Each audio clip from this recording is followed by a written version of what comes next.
Today, I have built the most loyal team possible in NHL 23, specifically for the Eastern Conference. Every player on this team has the most games played for their team, at least in NHL 23. Some of the top players for some teams were not available in the game. For the Washington Capitals, we have Alexander Ovechkin. For the Pittsburgh Penguins, we have Sidney Crosby. And for the Detroit Red Wings, we have Gordie Howe. We do have a couple repeats, which we'll see later as well on the defensive side, as well as goalies. But for Florida, we have Barkov, who's actually number 2. Number 1 is Huberdeau, but Barkov is less than 20 games away from passing him. Huberdeau no longer on Florida, so I figured I'd take Barkov in this scenario. Brian Trottier is for the New York Islanders, while Steven Stamkos is for the Tampa Bay Lightning. He is number 2.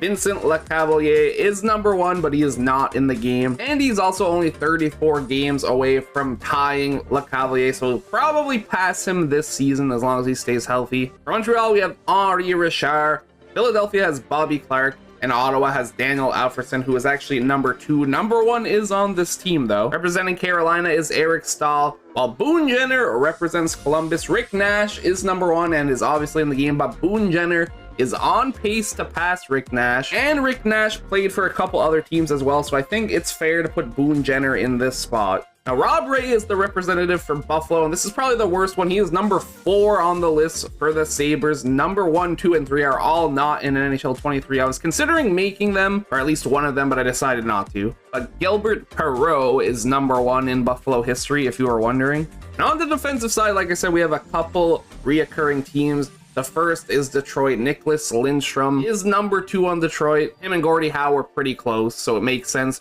Ray Bourque leads the way for Boston. He spent his entire career in Boston except for 2 seasons, and in one of those seasons is when he won his Stanley Cup. Definitely deserves to be here. Tim Horton is your Toronto Maple Leafs representative. He is number 2 all time. It is George Armstrong who is number 1, but he is not in the game. For the New York Rangers, I probably should have used Brian Leetch, but Harry Howell is the number 1 games played member of the New York Rangers, and his player icon is wearing an LA Kings jersey here, so that doesn't help my cause of making my decision. For the New Jersey Devils, we have Kenda Nako, and for Ottawa, another reoccurring team, we have Chris Phillips, who is the number 1 player. Him and Alfredsson are so close. I think it's literally a 1-game difference. And here are your goaltenders. I know you're not looking at Carey Price, and I'm sure that's going to be upsetting, but there's 2 reasons. One is Brodeur and Lundqvist both played more games for their teams, and the second reason is Carey Price is a 70 overall in NHL 23 because they still have him as an active player, which is sadly not the case anymore. This is a very good team. According to EA Sports, it is a 98 overall team. We're going to play a couple seasons, see if they're able to win a Stanley Cup. Let's see what happens. Year number 1, we are the best team in the NHL with a 57, 19, and 6 record, earning 120 points. The closest team to us was Edmonton at 105 points. Alexander Ovechkin leads our team in points with 95, while also leading our team in goals with 49. Martin Brodeur is our starting goalie. He had 44 wins in 62 games played, 3 shutouts, a 915 save percentage, and a 2.58 goals against average, while Lundqvist won 13 of 21 games played,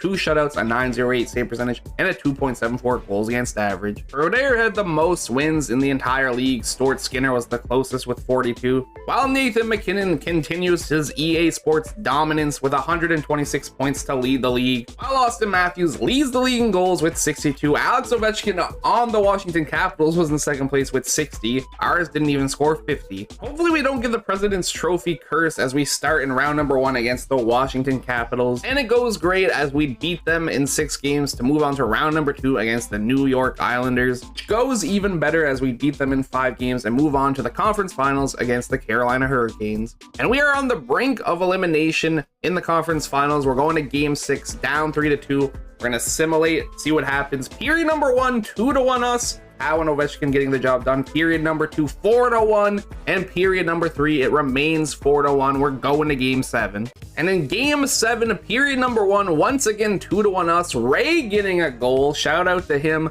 That's actually a very big goal. Period number 2 is 2-2. Jarvis ties it up. This is a close game in game 7. We're going 8 times speed. We're going through this a little bit slower. And Boone Jenner scores to make it 3-2, but Chatfield gets it right back. Are we going to get some overtime action here? Stamkos says probably not. We take the lead. 8 minutes remaining, all the way down to 3 minutes, and they actually tie it. Kotkaniemi, and then Chris Phillips, 90 seconds remaining, clap bomb to take the lead, and we actually move on to the Stanley Cup Finals, and we get to face off against McDavid and Draisaitl in the Stanley Cup Finals. Let's see what happens. Well, we're going to game 7. Every game in the series has either been a 7-1 win for one team or a 1-goal game. That is very interesting. We both have a 15-9 record going into this final game of the playoffs. Period number 1, no score. Period number 2, 4-0 us. We're out shooting them 20-16. Well, I was gonna go watch the Stanley Cup celebration, but I fat fingered and skipped it, so we win 5-1. I'm sure we'll win another one. We'll get to watch it then. If we look at the playoff tree real quick, Edmonton had to go to game 7 in every series except for round 2 where they swept Vegas. Sidney Crosby, 23 points to lead our team in the playoffs, while it was Steven Stamkos with the most goals with 13. Martin Brodeur didn't have electric stats, but he definitely did good. A 907 save percentage, a 2.77 goals against average. It would be Leon Draisaitl leading the entire league in playoff points with 31. While Stamkos' 13 goals was good enough to lead. Pacioretty was the closest with 12, and he played 7 less games than Stamkos. Looking at awards, Leon Draisaitl is your regular season MVP, while Cale Makar wins the James Norris Trophy. Koski is your Rookie of the Year. Sidney Crosby grabs the Conn Smythe Trophy for playoff MVP, while the Vezina Trophy goes to Martin Brodeur, and the William M. Jennings Trophy also goes to Martin Brodeur. Year number 2, not as dominant as year number 1, but we still finished 6th in the entire league with a 48-29-5 record, earning 101 points. And the Tampa Bay Lightning crushed it, 61-17-4 record, earning 126 points for first in the league. It would be Alexander Ovechkin and Sidney Crosby tying to lead our team in points with 86, while Ovechkin led our team in goals with 35. Brodeur, 36 wins in 60 games played, 1 shutout, a 904 save percentage, and a 2.87 goals against average. Not great. Longfist was even worse, an 886 save percentage, a 3.3 goals against average, 1 shutout as well. 12 wins in 25 games played. It was Vasilevsky who led the entire league in wins with 47. It would be Mitch Marner leading the league in points with 119, while Nathan MacKinnon led the league in goals with 63. He said, if I can't lead in points, I better be leading it in goals. We got the New Jersey Devils in round number 1, and as you can see, I already simmed the first game by accident. We're up 1-0. That's a good sign. Yeah, we swept them, no problem. I mean, there was a couple close games, but we move on to round number 2 against the Washington Capitals. We sure do beat them again, a 4-1 series win as we move to the conference finals against the New York Rangers. I think we're going back to the Stanley Cup Finals. We sure are. Another 4-1 series win. We won a game 10-5. We got the Colorado Avalanche in the finals. The Oakland Origins are your Stanley Cup champions for back-to-back seasons as they sweep Colorado in the finals. Gordie Howe wins the Conn Smythe Trophy this year. Definitely wasn't expecting that. Obviously very deserving. Martin Brodeur gets the handoff and skates away into the sunset. Well, not quite yet. He's still got a couple more games. And I just realized I didn't edit the goaltending pads, and they don't match the jerseys at all. And Gordie Howe would lead our entire team in points in the playoffs with 23, while Ovechkin led us in goals with 14. Gordie Howe would end up leading the entire playoffs in points with his 23. And unsurprisingly, Ovechkin's 14 goals is also the league leader. Mitch Marner is your regular season MVP, while Victor Hedman wins the James Norris Trophy. Eklund would grab the Calder, so I don't know where Connor Bedard got drafted. He rarely wins the Calder in my Sims. It's actually crazy. The Conn Smythe, as we know, went to Gordie Howe, while Vasilevsky grabbed the Vezina Trophy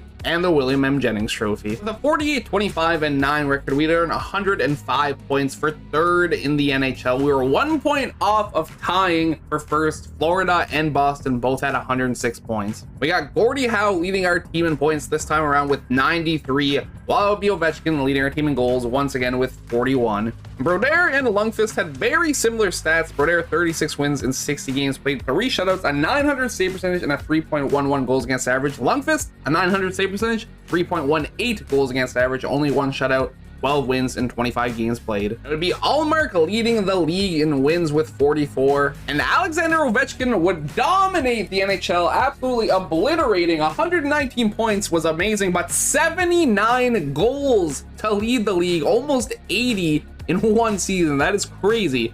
Oh, but it wasn't our Ovechkin. It was the Ovechkin on the Washington Capitals, of course. This would be the 5th most goals scored in a season ever. Now I'm scared for our first round of the playoffs because we are against Washington. We've already beat them twice today, but Ovechkin is very hot, clearly. Yeah, it's not going good. We're down 3-1 going into game 5. We lost the game 8-3, and I'm sure Ovechkin probably scored 7 of the goals. We're gonna simulate the game, see what happens. Period number 1, no score. Period number 2, 1-1. We lose, we're done. No three-peat. And I really want to see this three-peat. Ovechkin would score, and luckily it's our Ovechkin this time. And we make it 3-1, 3 minutes remaining. We're going to be moving on to game 6. Tied 1-1 at the end of the first. Alfredson would score for us. 2-1 Washington, though, at the end of the second. Make it 3-1 as they score. And then 4-1, because apparently they have Joe Pavelski. And then Ovechkin scores before I can even stop talking. We are going to lose unless an absolute miracle happens, but let's be honest, it's not gonna happen. At 2-1, how?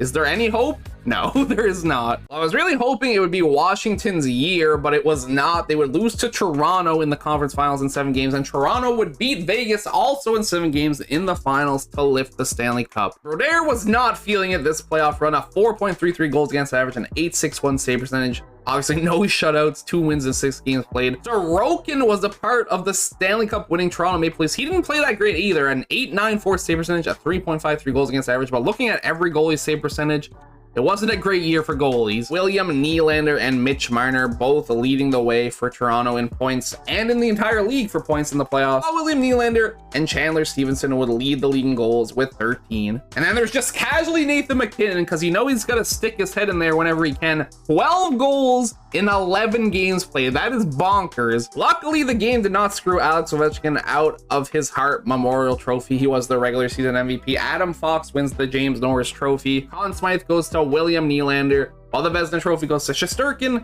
and the William M. Jennings Trophy goes to Vasilevsky. I think I'm going to call it here as Sidney Crosby does retire, and he's a pretty big part of our team. Ovechkin's probably only got 1 year left. I'm surprised he's even still playing. He's older than Crosby. I don't know why Crosby's retiring at age 37 when Ovechkin's going to be playing at age 40. Thank you everybody so much for watching. I hope you enjoyed, and I will catch you in the next one. Peace out.